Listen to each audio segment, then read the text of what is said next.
الحمد لله رب العالمين والصلاة والسلام الأتمان الأكملان على خير خلق الله أجمعين نبينا محمد وعلى آله وصحبه أجمعين أما بعد ينقوى مسكالو da sauranmu assalamu alaikum wa rahmatullahi wa barakatuh barkanmu da sake haduwa a cikin shirinmu na dausayin sunayen Allah inda muke karanta sunayen Allah muke fassara su muke faɗin ma'anonansu muke faɗin abin da suka kunsa na kasancewa su mafi kyawun sunaye da suka kunshi mafi kyawun ma'ana da kuma yadda ake bautawa Allah da su.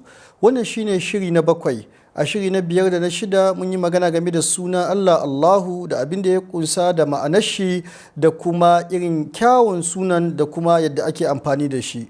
Yau za mu yi magana game da sunan Allah Ar-Rabbu. Ar-Rabbu in ba ku manta ba mun ce Ibn al-Qayyim al-Jawziya ya ce dukkanin sunayen Allah suna koma kasan sunayen Allah guda uku ne. Na farkon su Allahu dukkanin sunayen da ke nuna uluhiyya. Na biyu shine Ar-Rabbu dukkanin sunayen da ke nuna rububiyya. Miyar Ar-Rabbu da Ubangiji ana fassara da Hausa ana fassara shi da Ubangiji mai reno daga na aka samu al-Murabbi wanda yake reno. Don haka shi Ar-Rabbu yana nufin wanda ya halicce ka al-Khaliqu wa arraziku wanda yake azzatawa almudabbir wanda ke juya lamurra. Don haka kasan arrabbu alkhaliku yake, kasan arrabbu arraziku yake, kasan arrabbu alhayyu, alrabbu almuhyi almumitu, duk kasan arrabbu suke. Duk wasu da ke nuna cewa Allah shi ke yin yadda ya ga dama da bayi ne. Bayin shi ne, shi shine ubangijin bayin. Don shi ana amfani da kalimar rabbu ba ga Allah ba amma ta zo mudafun. Rabbul baiti, rabbul baiti, rabbus sayyarati, rabbu kaza, watan ubangiji mai renon kaza, ubangijin kaza. Amma an ka ce ar-rabbu da alif da lam to yana nuhin Allah kadai shine ar-rabbu domin shine al-khaliqu, shine ar-raziqu, shine al-mudabbir. Wata shi ya halicce ka, shi ya mallake ka, shi ke azzita ka, shi ke juya lamari yadda ya ga dama.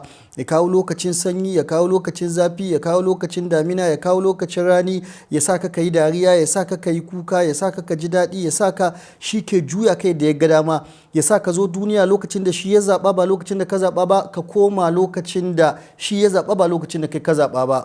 Ya rene ka yadda yake so, ka taho yadda ya ga dama. Don shi a cikin Ƙur'ani Allah ya ambaci wannan sunan so 900 ar-rabbu farawa da alhamdulillahi rabbil alamin. Cikin Fatiha daga sunan Allahu sai na ar-rabbu, alhamdulillahi sai ce rabbil alamin. Don haka ya zo alhamdulillahi rabbil alamin, ka gane yana ma godiya ta tabbata ga Allah ubangijin talikai. Shi ar-rabbu kasancewar rububiyya, shi ya halicce ka, shi ya baka, shi ya halicce sama, shi ya yi ma. Allah na amfani da shi cikin Qur'ani domin ya tabbatar da uluhiyya. Watan tun da ka yadda shi ya yi maka, tun da ka yadda shi ya halicce ka, shi ya azzita ka, shi ya baka lafiya, to shi kaɗai ya cincinta ka bauta ma. Don sai Allah ce alhamdulillahi, dukkan yabo da godiya sun tabbata ga Allah. Don mi muke gode mai rabbil alamina, don sha ubangijin talikai, shine ubangijin mu, shi ya samar da mu, shi ya azzita mu, shi ke jujjuya mu yadda ya ga dama. Tun da haka ne to shi kaɗai cincinta a bauta ma. Allah ce kul inna salati wa nusuki wa mahyaya wa mamati lillahi rabbil alamin. Ka ce inna salati sallata, inna salati wa nusuki da yankana ko sukata wa mahyaya da rayuwata wa mamati da mutuwata dukkanin su lillahi na Allah ne rabbil alamin, ubangijin talakai domin shi yake juya da ya ga dama. Allah yake cewa ma tasha'una illa an yasha Allahu rabbul alamin. Ba abinda kuka ga dama ya auku sai wanda shi Allah ya ga dama. Wannan shi ke tabbatar da ma'anar rabbu, wa ma tasha'una illa an yasha Allahu rabbul alamin. In kaga ka je kasuwa ba iyawarka yasa ka je kasuwa ba, Allah ne ya ga dama za ka je kasuwa tun kafin a halitte ka ya rubuta za ka je kasuwa.